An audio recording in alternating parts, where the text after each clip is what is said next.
இப்போது புதிய அறிமுகம் ஆச்சி ஹோட்டல் சாம்பார் 50 கிராம் ரூபாய் 20 மட்டுமே.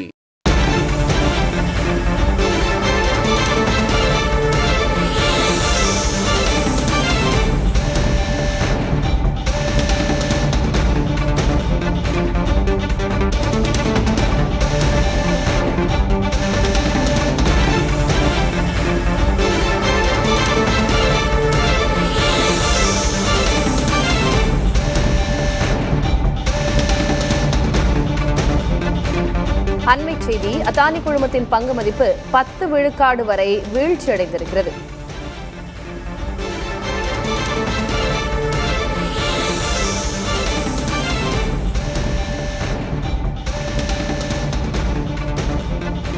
அதானி குழுமத்தின் பங்கு மதிப்பு 10 விழுக்காடு வீழ்ச்சி என்ற அண்மை தகவலை பார்க்கிறோம். அதானி குழுமத்தின் பங்கு மதிப்பு 10 விழுக்காடு வரை வீழ்ச்சி அடைந்திருக்கிறது. அதானி குழுமத்திற்கு கிட்டத்தட்ட 1 லட்சம் கோடி ரூபாய் இதனால் இழப்பு ஏற்பட்டிருக்கிறது. இன்று ஒரே நாளில் அதானி குழுமத்திற்கு 1 லட்சம் கோடி ரூபாய் வரை இழப்பு ஏற்பட்டிருக்கிறது.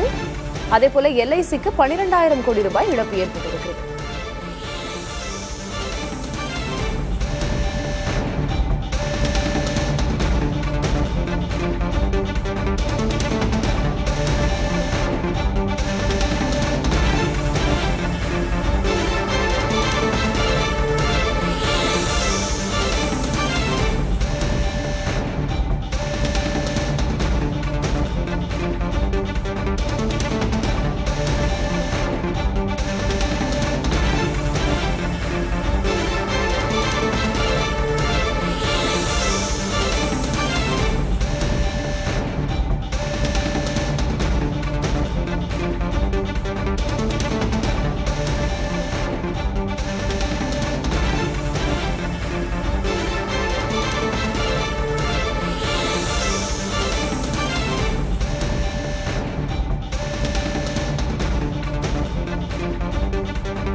அதானி குழுமத்தின் பங்கு மதிப்பு 10 விழுக்காடு வீழ்ச்சியடைந்துள்ளது.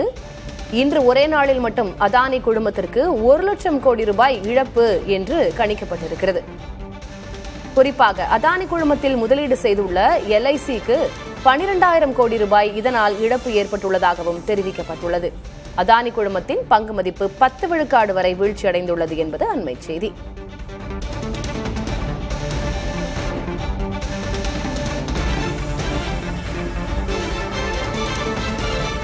கூடுதல் விவரங்களை வழங்குவதற்காக வணிக பிரிவு செய்தியாளர் ரியாஸ் இணைந்திருக்கிறார். ரியாஸ், இந்த வீழ்ச்சிக்கு என்ன காரணம்? திலகவதி, அதானி குழுமத்தின் பங்குகள் இன்று ஒரே நாளில் 10% அதிகமாக வீழ்ச்சி அடைந்துள்ளது. இதனால அதானி குழுமத்துக்கு இன்று ஒரு நாளில் 1 லட்சம் கோடி ரூபாய் அளவுக்கு இழப்பு ஏற்பட்டிருக்கிறது. இந்த சரிவுக்கு மிக முக்கியமான காரணம் என்னன்னா, அமெரிக்காவுடைய ஒழுங்குமுறை ஆணையம் அதானி குழுமம் மீது நடவடிக்கை எடுப்பதற்காக அமெரிக்க நீதிமன்றத்தை நாடியுள்ளது. இது வழக்கு 2020-24 காலகட்டத்தில் அமெரிக்க அதானி குழுமம் சூரிய மின்தகடுகள் தொடர்பான ஒரு ஒப்பந்தத்தை மேற்கொண்டுச்சு. இந்த ஒப்பந்தத்தை நிறைவேற்றுவதற்காக ரூபாய் 2,400 கோடி ரூபாய் அளவுக்கு லஞ்சம் கொடுத்ததாக அமெரிக்கா அதானி குழுமம் மீது குற்றம் சாட்டி இருக்கிறது. இது தொடர்பான வழக்கு நடைபெற்று வந்துச்சு. இப்போ இந்த தருணத்துல அமெரிக்க பங்குச்சந்தை ஆணையம் அதானியத்தை விளக்கம் கேட்கறதுக்காக சம்மன் அனுப்புவதற்கு அமெரிக்க நீதிமன்றத்தை நாடி இருக்கு. இந்த தகவலின் வெளிப்பாடு தான் இப்போது இந்த சரிவை நம்ம பார்க்க முடியுது. இதுல மிக குறிப்பா கவனிக்க வேண்டிய விஷயம் என்ன அப்படின்னா, அதானி குழுமத்துல எல்ஐசி ஒரு பெரிய அளவுக்கு முதலீடு பண்ணிருக்கு. சொல்ல போனோம்னா ஒரு 48,000 கோடி அளவுக்கு அதானி குழுமத்துல எல்ஐசி முதலீடு பண்ணிருக்கு. இப்ப அதானி குழுமத்துடைய பங்குகள் 10% அளவுக்கு வீழ்ந்ததுனால எல்ஐசிக்கும் பல ஆயிரம் கோடி அளவுக்கு இழப்பு ஏற்படலாம் அப்படிங்கிற தகவலும் நமக்கு பார்க்க முடியுது. திலகவதி, ரியாஸ், நீங்கள் குறிப்பிட்டது போல அதானி குழுமத்தினுடைய பங்கு மதிப்பு 10 விழுக்காடு வீழ்ச்சின்றது அதானி குழுமத்தினுடைய வீழ்ச்சி மட்டும் இல்ல. அதுக்கு மேல இன்வெஸ்ட் பண்ணிருக்கக்கூடிய பிற நிறுவனங்கள், ஒன்று எல்ஐசி, அதனை தாண்டி நிறைய திட்டங்கள், ப்ராஜெக்ட்ஸ் இதனால செயல்படுத்தப்பட்டு கொண்டிருக்கும் அல்லவா? அதன் மீதான தாக்கம் என்ன இருக்கும்? ப்ராஜெக்டை பொறுத்த வரைக்கும், அதாவது இந்த விதமான சரிவுகள் நம்ம எப்படி பார்க்கணும் அப்படின்னா, உதாரணத்துக்கு 2 ஆண்டுகளுக்கு முன்பாக இந்த அறிக்கையை வெளியாச்சு. அப்ப அதானி குழுமத்துடைய பங்குகள் மிகப்பெரிய வீழ்ச்சியை சந்திச்சது. முதலீடு அதானி குழுமம் மட்டுமல்ல, இந்திய பங்கு சந்தையுமே பெரிய சரிவை சந்தித்தது. அதாவது இந்திய பங்குச்சந்தையிலும் சரி, அதானி குழுமங்களை முதலீடு செய்த முதலீட்டாளருக்கு பெரிய இழப்பு ஏற்பட்டுச்சு. அதுக்கப்புறமா சில உச்சநீதிமன்ற தீர்ப்பின் வழியாக பங்குகள் மீளடைஞ்சது. இப்போ உள்ள சூழலை எடுத்துக்கிட்டோம்னா, அமெரிக்க ஆணையத்துடைய செய்தியின் வெளிப்பாடாக இந்த சரிவு இருக்கு.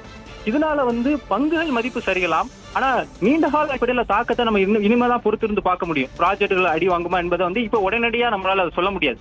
பங்குகளுடைய வீழ்ச்சி மட்டும் தான் நம்ம இப்ப பார்க்கக்கூடிய ஒன்றாக இருக்கிறது திலகவதி.